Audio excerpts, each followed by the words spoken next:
Cam, you join a pretty illustrious group as a King in the Ring winner. How does it feel? Oh, it feels good. It's like you can look back and see a lot of the hard work has come through, and you get some rewards for it. So it feels pretty good to be able to join that group of guys because they're all killers, and it's like, yeah, kind of got my name up there now. Yeah, and it took a lot of focus. You had your eye on that quite a way back, and you kept focused right up through to the event, and which was postponed a few times, but well worth it. Yeah, it was. There was a few moments there where we thought, oh, it might not happen, or it might happen, and then the rug gets pulled out from underneath us, like 4 days out, I think, from the first time. So trying to maintain the focus through lockdown as well, which is a bit of a struggle, but we got there in the end. Tell us a little bit about the night or the day leading up to it. Is it any different than just heading into a normal fight? Because, like, it's world renowned now, King in the Ring. Everybody expects something big and something spectacular to happen. Like going in on the night, it was like, you can't really look at it as 3 fights in the night and you just take it one fight at a time, but it is like, you do kind of have that in the back of your mind that you got to be ready to go 2-3 fights, and like it is quite a big deal. Like you want to put on a good show, and you don't want to kind of just like edge out wins. You try to go for like good finishes so your name gets out there and you can have like some highlights. Tell us a little about your first opponent. Oh, Nathan, he was tough. He was so tough. I honestly thought I was going to finish him in that second or that first round, so I kind of went a little bit too hard.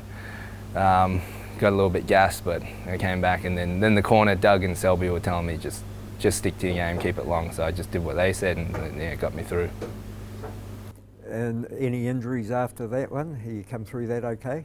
Yeah, I got out of that one pretty good. I think I went for a push kick right at the end. Tried to push kick him in the face, and I hit his elbow with my toe. So then I felt fine, and then I push kicked, and I hit my toe, and I was like, damn, the last strike I throw, I end up hurting myself. Yeah.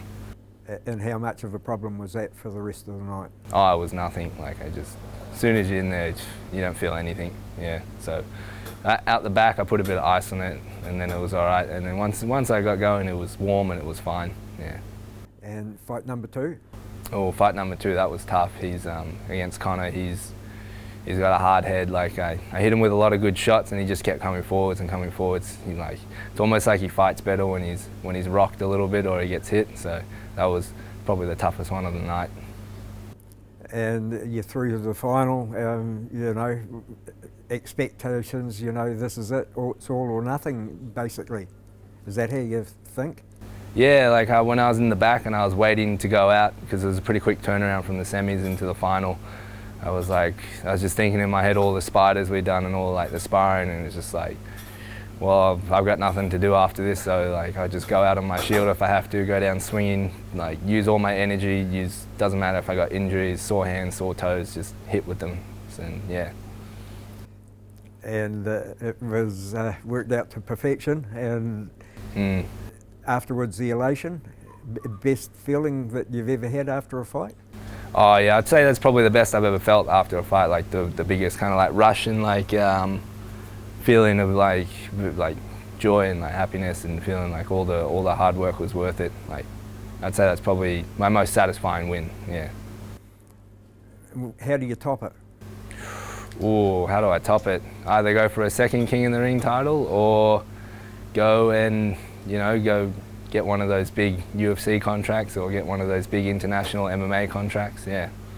Well, it's happened before. Yeah, it's happened before. I mean, I'm sure that they've seen that I've won, and like my name's out there, and I'm probably on the radar now. And all the other boys who are over there the day after, I'm sure there would have been something said. So hopefully there was something said. So yeah, I'm sure they got their eye on me. I just got to perform now.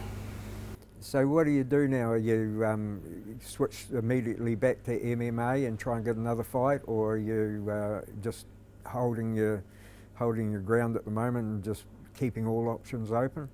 I got a match up for March 19th on Shuriken. I'm going to do a cage Muay Thai fight. And that's going to be against Connor, the guy I fought in the semis. So we're going to fight again. That'll be fun. 4 ounces for Muay Thai. And then after that, I think maybe when Australia opens back up in July or late June or whenever it is, some of the MMA promotions like Eternal and XFC will get us over there. A few of us from here, and we'll go fight some MMA over there. So 2022 is going to be a big year. Yeah, I hope so. Fingers crossed. Fingers crossed it's a big year for everyone here. A busy year. Yeah, we want to stay active. Hey, well, it was good watching you in King in the Ring, and can't wait to see you again, man. Sweet. Thanks, Tony. Thank you. Oh, I think that's about us, mate. Hey, thanks for your time. I thought you'd sneaked away when I was talking to Dad. That's cool. Sweet. Appreciate it. Thank you. Yeah. Thanks, mate. Thank you. Oh, this is Jake. Thanks, Jake. Thank you. Cheers for that.